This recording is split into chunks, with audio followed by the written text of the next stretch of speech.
scripture this morning is from the letter of James, the second letter of James, chapters 14 through 20. What good is it, my brothers and sisters, if you say you have faith but do not have works? If a brother or sister is naked and lacks daily food, and one of you says to them, "Go in peace, keep warm and eat your fill," and yet you do not supply their bodily needs, what is the good of that? So faith by itself, if it has no works, is dead. But someone will say, "You have faith, and I have works. Show me your faith apart from your works, and I, by my works, will show you my faith." You believe that God is one. You do well. Even the demons believe and shudder. Do you want to be shown, you senseless person, that faith apart from works is barren? Let us hear what the Spirit is saying to the church. Thanks be to God.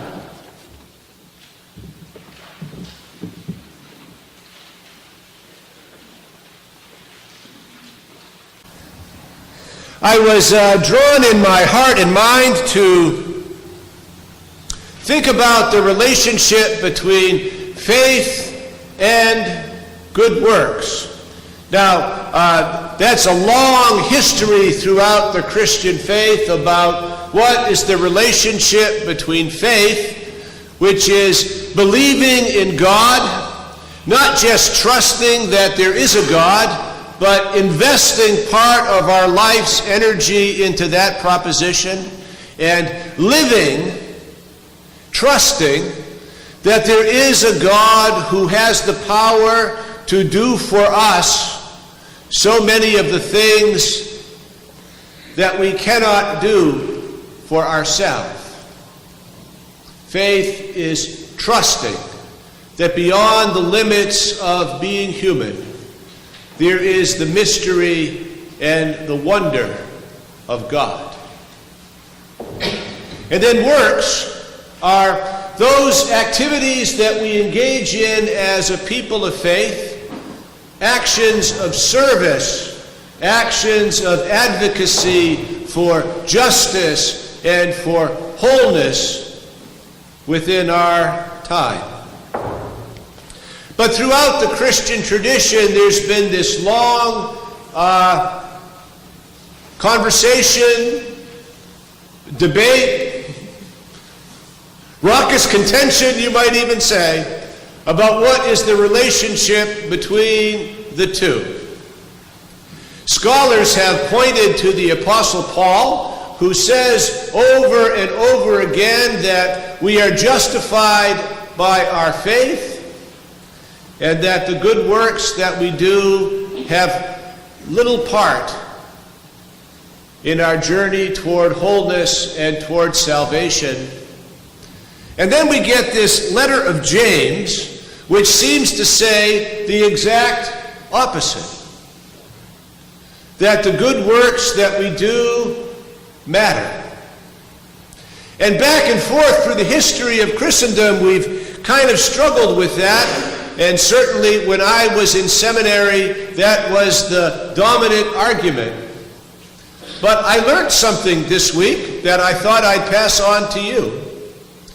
That in recent years, some scholars have suggested that maybe the book of James and the writings of Paul are not really that connected to one another.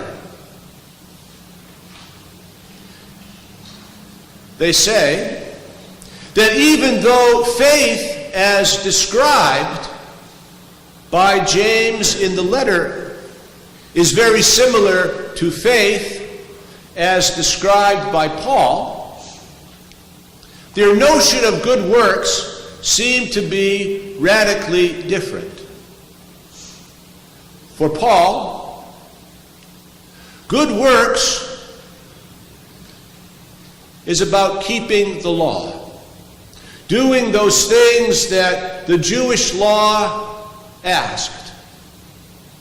But for James, it's radically different. James does not say, turn to the Jewish tradition, to the law, and the keeping of it as a good work. Rather, for James, good works are defined as charity, compassion, and respecting the bonds of community. So if Paul and James really were in some type of conversation, James was only half paying attention. He understands good works very differently. Now, you've heard the phrase, no doubt, be a doer of the word and not a hearer only. That comes right from the book of James. A good work, a doer. The other good work that James admonishes us toward is impartiality. Not to regard the people who have wealth and power more highly than those who do not have wealth and power. The good works that James lifts up is to be disciplined with our speech. I love the image that James uses that the tongue is the smallest part of the body, and yet it can wreak so much havoc. Comparing it to something like the rudder of a ship, that even though the rudder is very, very small, it sets the course and the direction. So too, the way we talk to one another, we too set courses and directions. Be disciplined with our desire for the earthly treasures, for greed can call us away from our highest and most noble intent. Another good work that James lifts up is that we are not to be judgmental toward one another, and that we should pray for one another, especially when we experience illness and pain. No, if Paul and James are arguing about good works, James is only paying attention to half the conversation. He's saying that all those things are integral to our belief. That if we believe these things about God, then we will choose to live the ways described.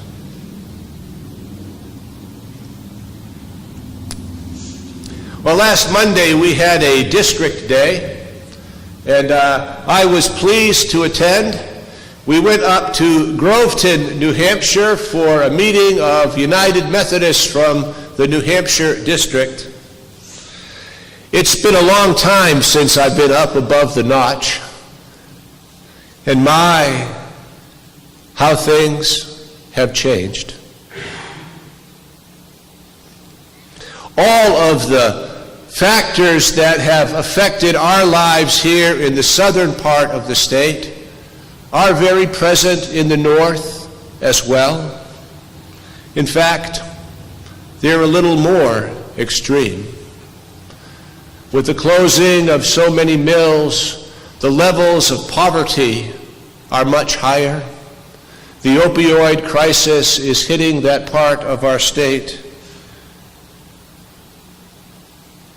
But was really excited to learn about the ministry of the Lancaster United Methodist Church. Now, they, like all churches, including us, have experienced the shifts of population, and for that congregation, they no longer had a Sunday school. The children and young families have moved out of the North Country, and down in the basement of the church, they had all these empty rooms, and probably not a few people would grieve the change in the demographics, the change in the ministry of the church, because there were no children to educate in Sunday school. Well, that's a sincere loss. That's a real point of pain. But the good, faithful Methodists at Lancaster got past that pain.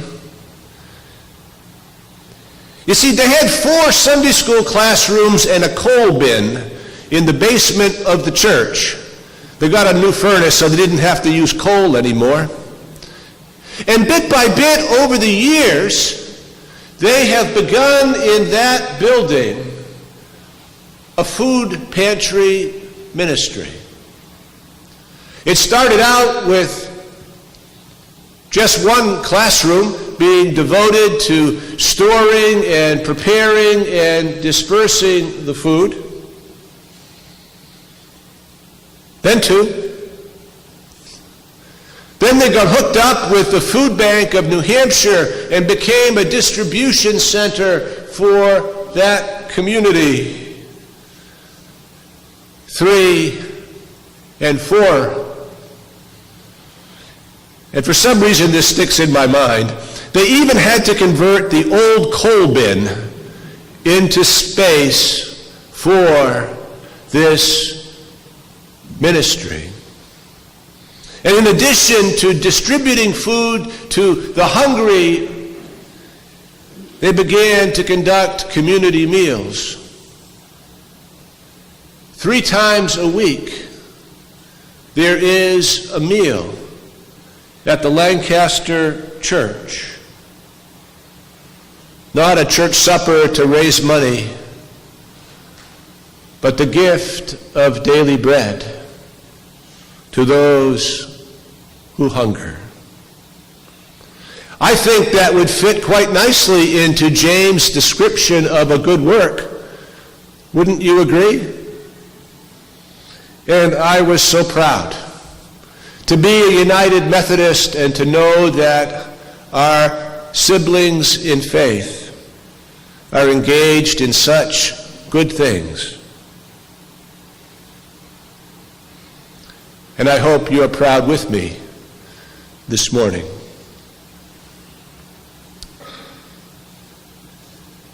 If we have faith, if we believe that God can do for us what we cannot do for ourselves, the response to that conviction is to do good work in the world.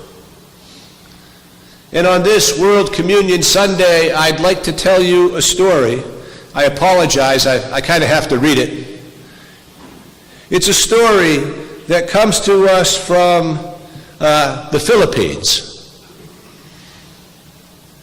about what the dollar you give in a special offering like World Communion Sunday today has made happen.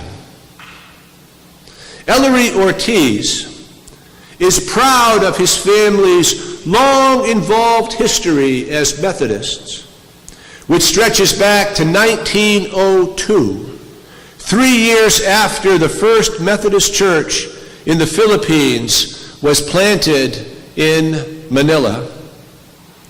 A scholarship funded by the church-wide World Communion Sunday offering is helping him pursue a deeper understanding of the church's heritage from a Filipino perspective. It's an understanding he plans to share with others so that a remarkable heritage can inspire a resilient future for his church and for his nation. After earning 2 history degrees, Ortiz now focuses his attention on Methodist and church history. He wrote and published a paper in 2009 on the church's role in developing Filipino nationalism during the first 2 decades of American rule there. That was 1898 to 1918. During his research, he discovered a need for more documenting and publishing of church history with a Filipino perspectives and with a different kind of methodology to offer church leaders a different way to view their ministries. His own life has been steeped in ministry from his childhood in Manila, having served in leadership roles in the local, the district, and the conference level.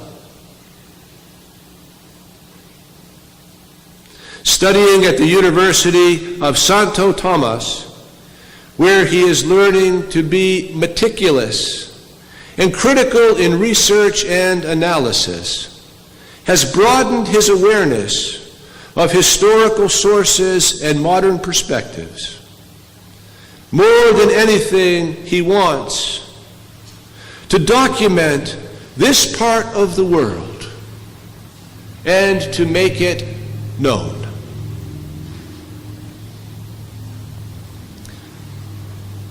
The special offering we take today, and in so many other ways, is a good work, where with our generosity we reach out and have a positive effect throughout the world. Faith and good works go together. They know that in Lancaster, New Hampshire, and they know that in the Philippines, as we know it here. Amen.